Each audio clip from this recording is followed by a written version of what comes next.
Hello అందరికీ. ఈరోజు వేడి వేడి అన్నంలో వెల్లిగడ్డ కారం వేసుకొని తిందాం రండి. ఇప్పుడు దంచి పెట్టుకున్న ఎల్లిగడ్డ రైస్లో వేసుకోవాలి.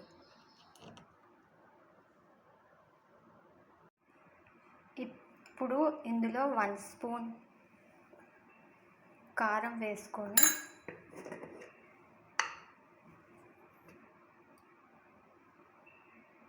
తగినంత ఉప్పు వేసుకొని ఆయిల్ వేసుకొని ఇలా కలుపుకొని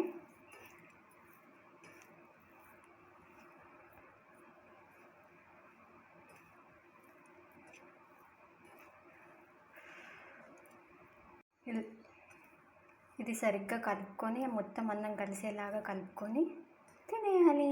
ఎంతో టేస్టీ అయిన ఎల్లిగడ్డ కారం రైస్ రెడీ.